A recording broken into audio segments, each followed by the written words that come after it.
la troisième génération d'arboriculteurs. Donc j'ai succédé à mon père Georges Favel, qui lui-même a succédé à son père Raoul. Donc mon père était un pionnier en venant s'installer dans la plaine de l'Accro en 1981 pour y chercher un terroir vraiment d'exception pour produire des fruits à noyaux, comme nous le faisons, des pêches, des nectarines et des abricots. Un terroir chaud, sec, qui aide vraiment à... La nature travaille pour nous. Nous avons un savoir-faire que mon père m'a transmis et que j'espère à mon tour je transmettrai. Ce savoir-faire, c'est vrai que c'est inscrit dans le temps et nous sommes ici dans une zone très particulière, c'est un quasiment désert où nous y produisons ces fruits de façon manuelle, je dirais, parce que toutes les étapes de notre travail se fait avec l'intervention de personnes. Il n'y a pas de mécanisation. Voilà, moi je m'inscris dans cette histoire, dans cette prolongation d'un souci de produire des fruits de qualité dans un intérêt d'un consommateur satisfait. Voilà, il faut savoir que l'arboriculture aujourd'hui n'est plus celle qu'il y a 20-25 ans ou les générations précédentes. Donc, nous sommes dans des démarches beaucoup plus responsables concernant l'environnement.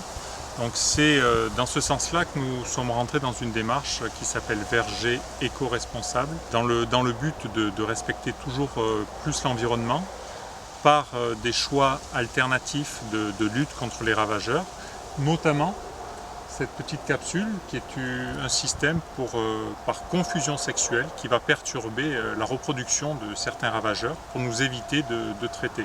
Cette démarche de verger éco-responsable, c'est vraiment une gestion des produits phytosanitaires dans un sens de vouloir toujours en faire moins.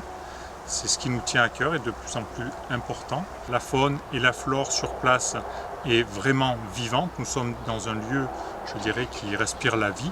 Contrairement à tout ce qui peut être dit au niveau de l'agriculture en général, l'agriculture d'aujourd'hui n'est plus celle du passé. Vraiment, il y a une évolution, une prise de conscience dans le sens où nous voulons faire avec la nature. La nature est là, elle nous sert, nous devons la protéger. Donc c'est notre objectif et nous nous y tenons. Au quotidien, nous avons des personnes qui circulent dans les champs pour voir le niveau de ravageurs. Nous avons des piégeages pour observer le niveau d'alerte qui pourrait venir endommager nos cultures. Le souci de l'entreprise Bayard, vraiment aujourd'hui, de respecter l'environnement et je dirais aussi toutes les personnes qui peuvent travailler dans ce milieu-là.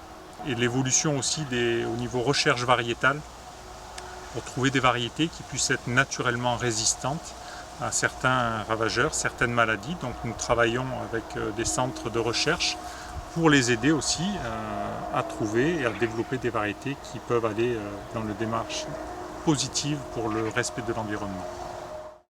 C'est une ressource précieuse dont nous avons besoin.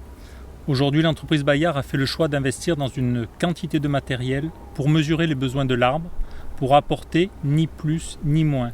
Nous nous sommes inspirés des systèmes israéliens qui sont à la pointe de la gestion de l'eau pour vraiment préserver cette ressource qui est précieuse pour l'avenir aussi de nos enfants.